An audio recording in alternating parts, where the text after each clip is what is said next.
How long has y'all been married before she died? Only 19 days. I'm sorry you have to be here, Chris. I'm sorry all these people that are in the courtroom have to be here. You and I spoke about this case, the legal side of it, and what can possibly happen. What are you asking Judge West to do today? I think the only thing that can be done is the maximum sentence. I think that's the only way that any kind of healing can be done. From just on my end and from the 1,000 lives that were affected by this senseless tragedy. Thank you, Chris. I'll pass it to Sharon. Any questions? No question. Thank you. You may call your next witness. State called Boston Carr. Go ahead. Thank you, Your Honor.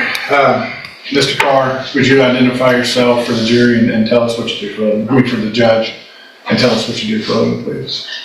My name is Boston Carr, and I live in Beaumont, Texas, and I work for Bierce Industrial, an industrial sales company. And how old are you, sir? I'm 22 years old. How did you find out that Camille had been killed? I was asleep, and my dad busted into my room, and it was about 4:30, 5 o'clock in the morning, and I remember waking up, and he just said, the girls got in an accident. My first thought was that they had to be okay. There was no way something like that could happen. And I immediately asked, are they okay? What hospital are they at? You know, what ER are they in? And all my dad could say was, they didn't make it. All I could say was no. Just no, no. And I jumped out of bed and I still just couldn't believe it.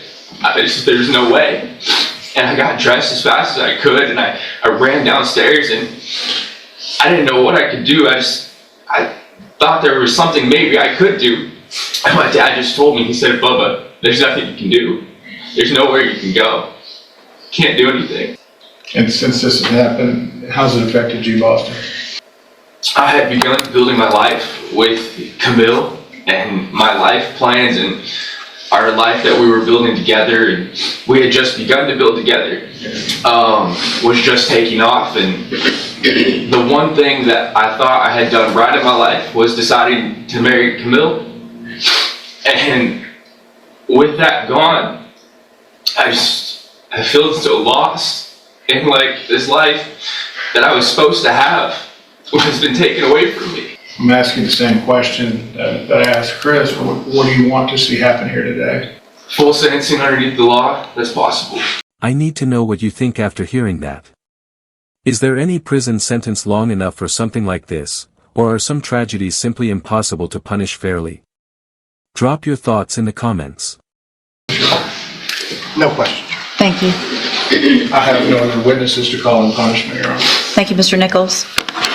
Mr. Young, do you have any witnesses? Yes, sir. I will call Salvador Gomez. All right, Mr. Gomez, if you'll just get them close over here, please.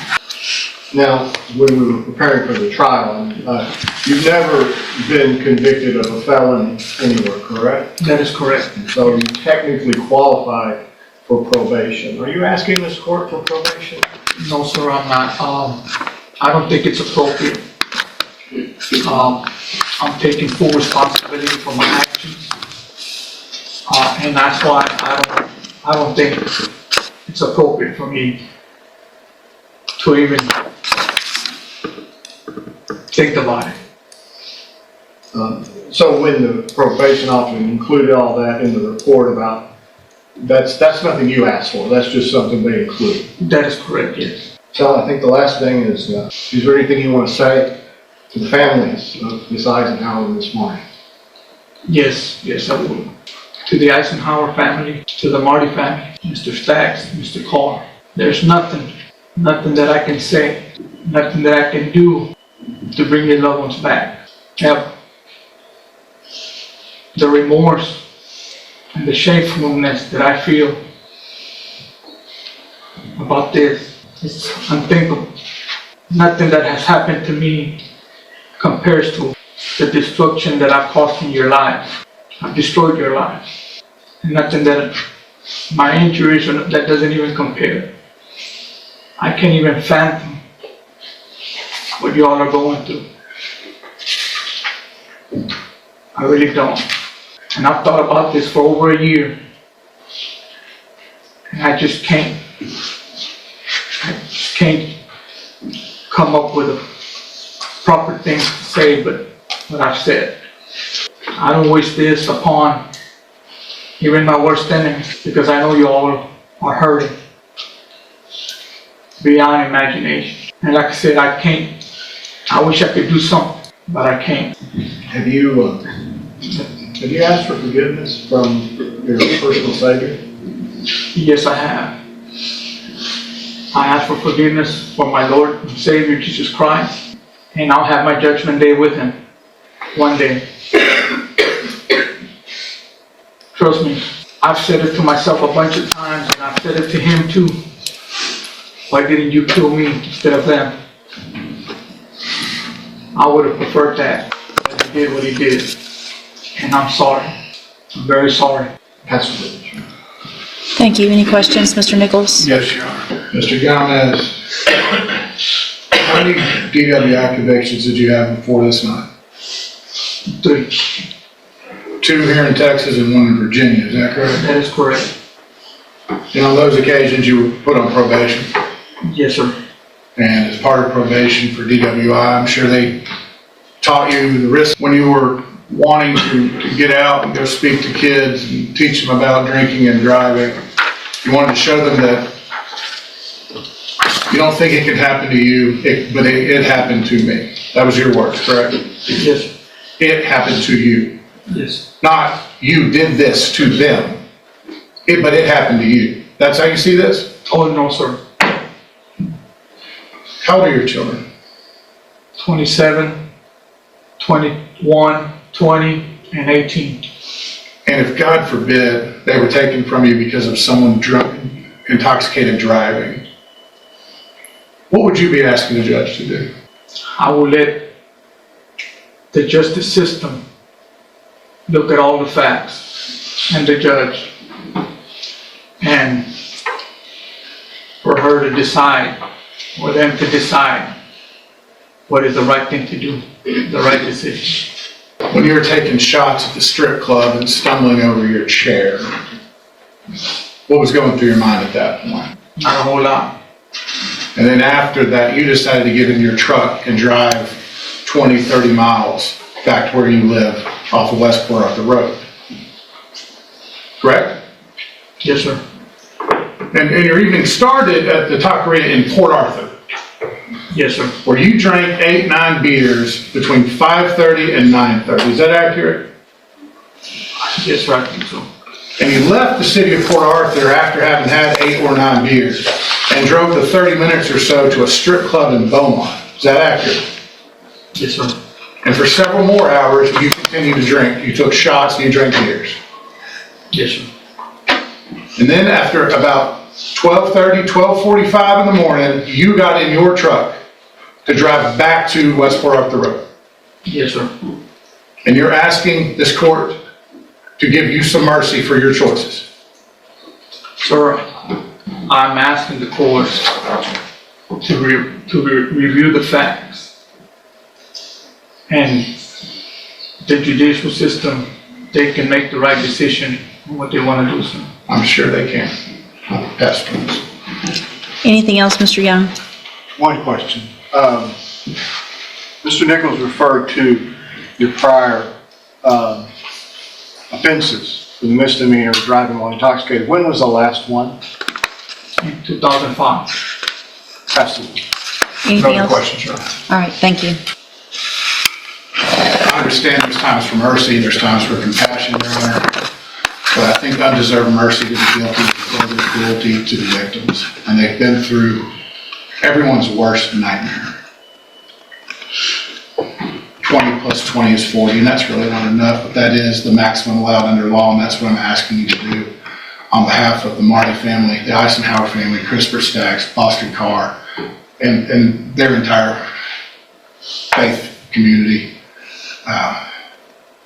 The one reason all these people, including the Gomez family, are here in this courtroom today is because of what he did, what he chose to do. And it is a tragedy up and down. And so I'm asking you to protect the citizens of Jefferson County from any chance that this could ever happen again from Mr. Gomez. Thank you, Your Honor. Thank you.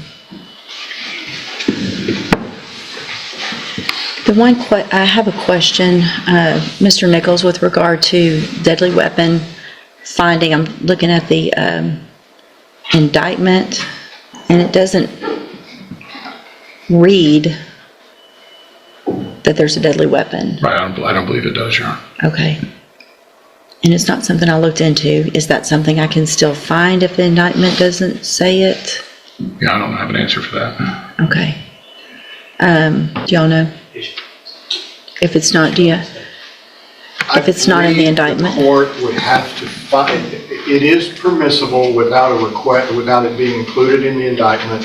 However, the court would have to point to specific evidence that it was used or intended to be used as a deadly weapon. Okay. And I would argue to the court that perhaps, I mean, if there had been other evidence, but there's really no evidence admitted upon which the court could make such a finding, so I would ask the court not to find that.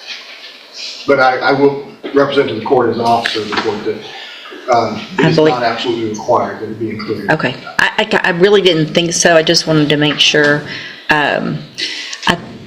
I would think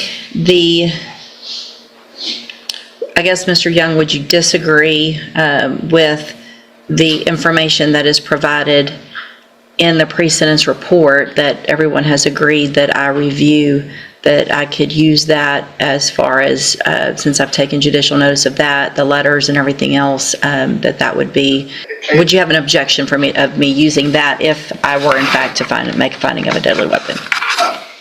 Your Honor, I think the court can consider all evidence before the court, and if there is evidence that the court can point to that says this supports the finding of deadly weapon, obviously we can't contest that. Okay. First, I really do want to thank everybody for being here. We don't have full courtrooms like this. These, just as both of the attorneys said, these are some of the most difficult cases that any judge has to deal with for many reasons, obviously. Mr. Gomez, had you been in, well, I'm not sure that it would matter, but had you been in here and this was your first DWI, there might be some sense of what your attorney was asking for me, which is true. I mean, I have to detach myself from the emotional part, which is, it's impossible, but it's required, and I do the best I can to do that. And there are things about you and your life in the past that are good. There are things that the 3 prior DWIs should have taught you. Your age, you're 52 now? 53 now. You know, it's the 3 DWIs previously, even though they're older, and your age, it's not the establishment's fault. Did they violate the law? Absolutely. You're a grown man. Grown man. Got into a vehicle, and you know from your history, you know from your age, you know probably from telling your own children not to drink and drive, and trying to probably instill that in them, and you did it, and you did this. So at this time, in cause number 24 DCCR 1651, I'm going to find you entered your plea of guilty freely and voluntarily, find sufficient evidence to find you guilty, and at this time find you guilty of intoxication manslaughter with a vehicle. I'm going to sentence you to a term of 20 years in the institutional division of the Texas Department of Corrections. There will be an affirmative finding of a deadly weapon. I am basing that on all of the information that's presented in both the pre-sentence report, the attached